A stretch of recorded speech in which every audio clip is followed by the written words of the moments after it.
All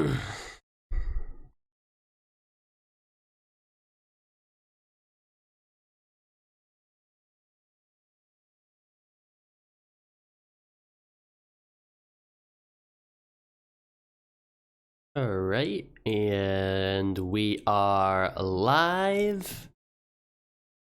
Let me just pull up the chat on my phone. My phone's actually almost dying. Not good planning on my part, but it is what it is.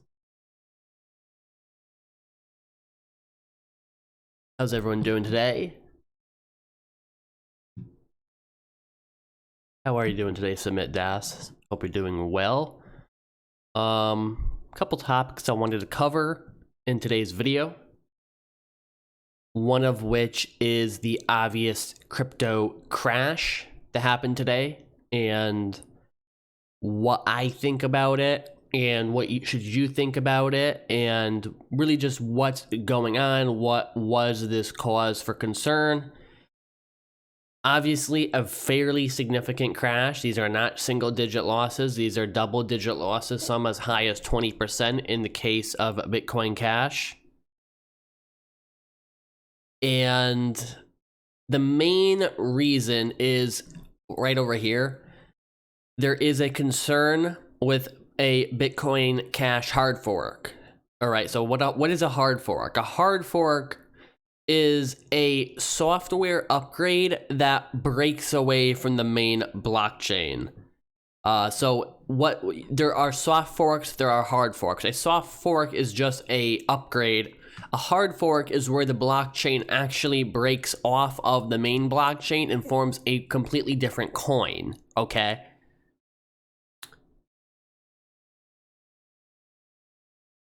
Hello, Natasha. Hello.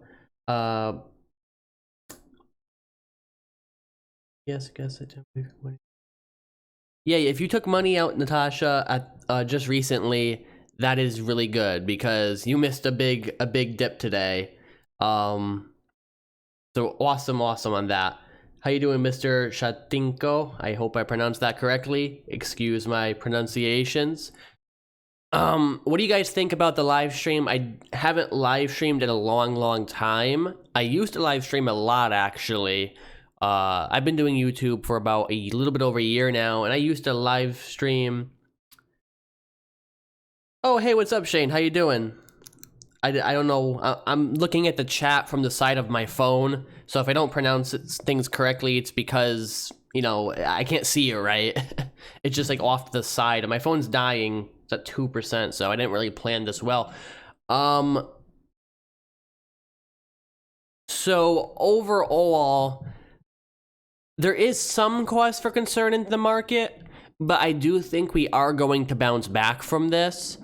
Especially a lot of the coins that have good fundamentals. So this could be a blessing in disguise. This could be a blessing in disguise because what could happen with these type of crashes? Well, you could see a lot of bad projects get flushed out of the ecosystem, okay? And look, I understand these are not fun to go through. I'm not saying crashes are good, but I am saying that there is some benefit in them because when there are crashes like this, a lot of the really bad crypto projects, they will oftentimes fall off and they will go to zero, and then that makes room for better projects, okay?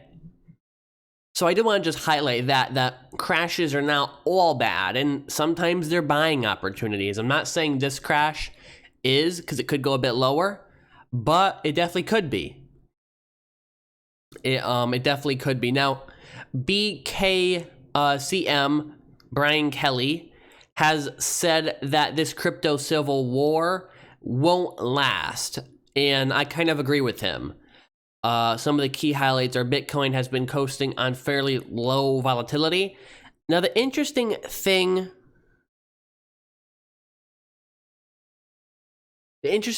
about volatility in the crypto market is people have different opinions on it.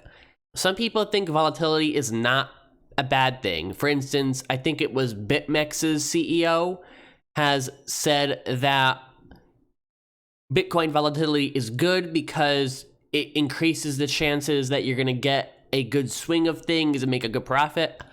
I'm not in that camp. I don't think volatility is good. I don't think it's inherently bad. I think when you're early to the game, like you are right now, then volatility is okay. But I think, 5 to 10 years from now, I don't think there's going to be as much crypto volatility. I think we're going to start seeing more steady increases, right? So like if you own Ethereum or XRP or Bitcoin and, 10 years from now, I don't think it's going to be the way it is now where one day it's up 20%, one day it's down 20%. I think it's going to be more steady, like it rises maybe 15% a year or something like that. That's my general thoughts on volatility. Thank you, Matt. I really do appreciate it. I am going to start doing more. I'm definitely going to do more live streams. Yeah, I definitely should also read the questions out loud. So you guys, I know you guys aren't mind readers. I know that. So I should definitely, when I'm answering a question, I'm going to read it out loud. Bongo Harves, Ripple, Bab versus Ripple, or Bab partner with Ripple in the future. My opinion on Ripple versus Bab is this.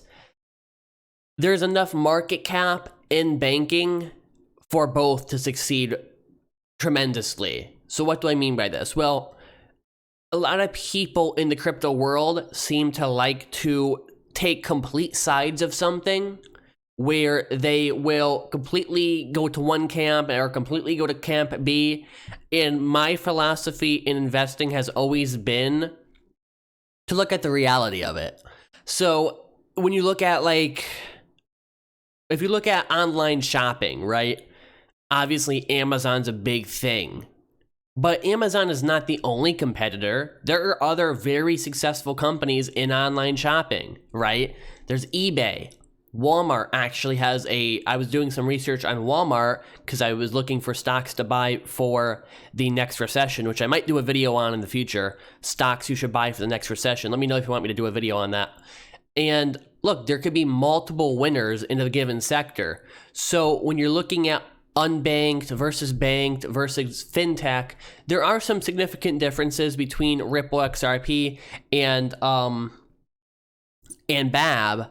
And I will do a separate video on that highlighting the specific differences, but I think both could succeed. Similarly to how I think, similar to how eBay and Amazon are competitors, but they have both succeeded.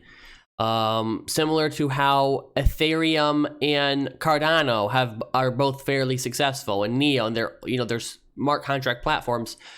So my general thoughts on cryptocurrency are that there are going to be multiple winners. I don't know how many. I think there are going to be a lot of losers as time goes on. A lot of the bad projects are going to get flushed away, if you will, right? They're going to get flushed away.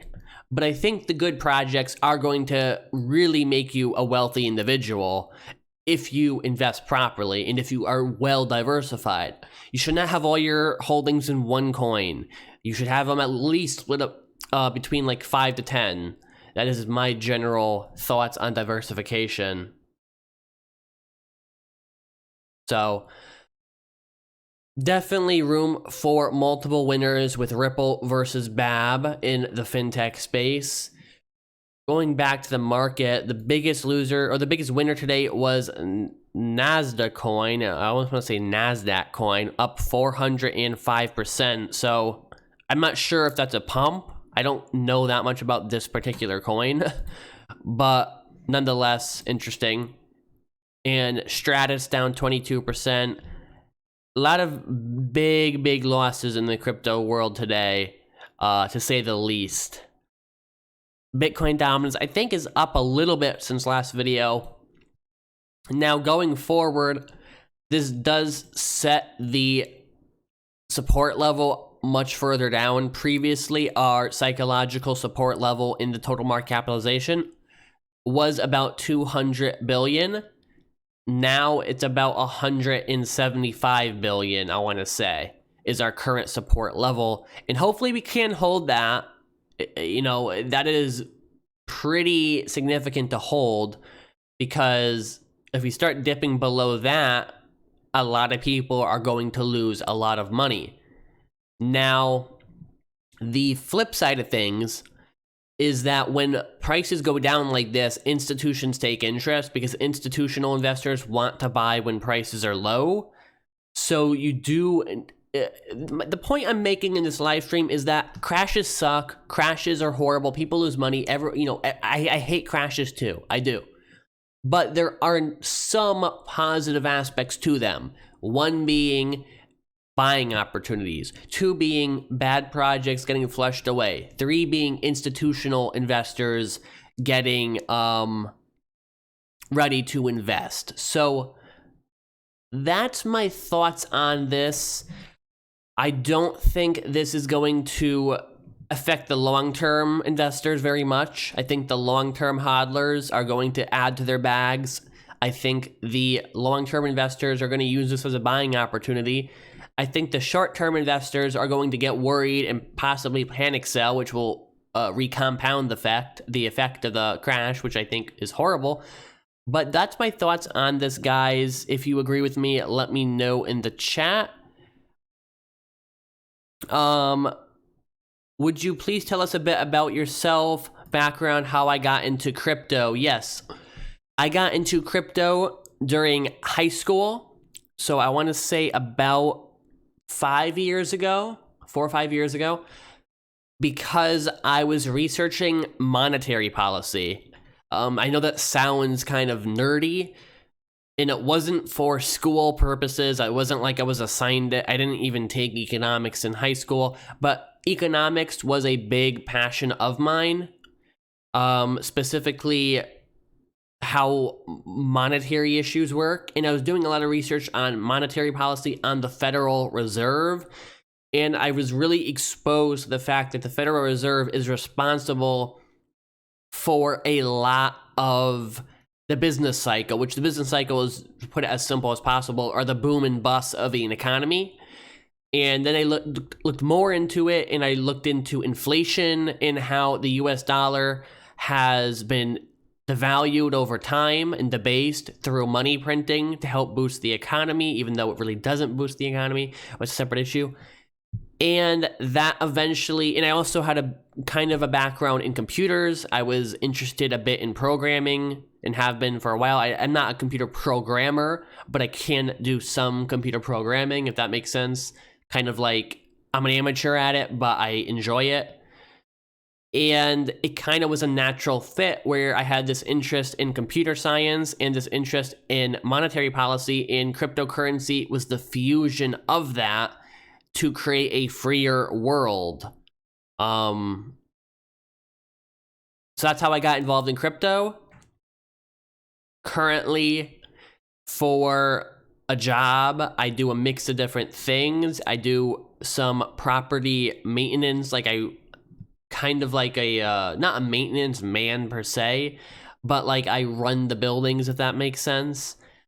I also do YouTube, not just this channel. I have a few different channels, so that makes me a little bit of money. And I do trading, like with crypto and also with stocks, so that makes me a bit of money as well. And I sell some products. I have a few ebooks that I sell. I'm not sure if they'll be listed in the live stream, but my normal videos, they are listed. Submit. Yeah, I agree. I don't consider it nerdy, just educational. You are completely correct there.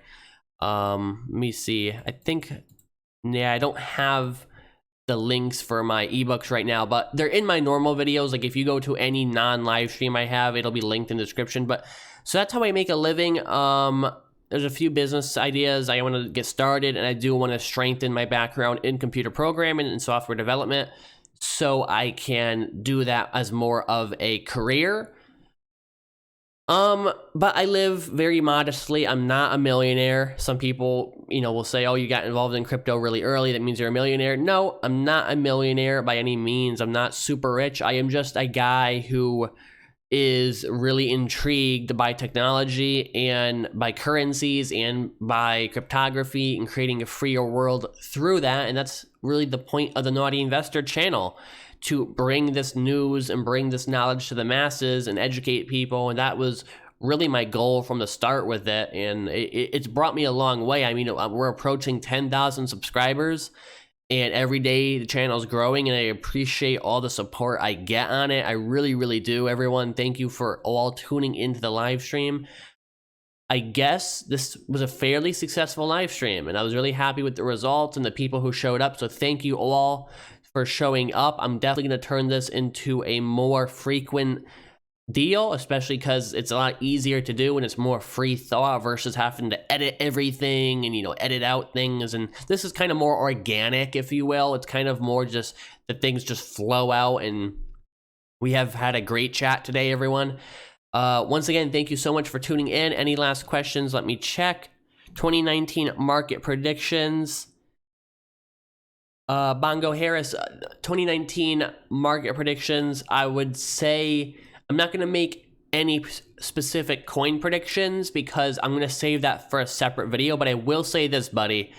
I do think 2019 is going to be a big year in cryptocurrency, and I do think it's going to be a year where we exceed a $1 trillion market cap level. So, but I definitely do want to do the BAB video for you, the BAB versus Ripple XRP video for you, and I do want to get a coin predictions video out for you as well. So thank you so much for tuning in. Thank you for the questions, everybody. I will try and do another live stream, maybe do it twice a week and then use it to supplement my normal videos. I don't know, but I've had a great time talking with you guys, and I will catch you guys in the next one. Have a great day.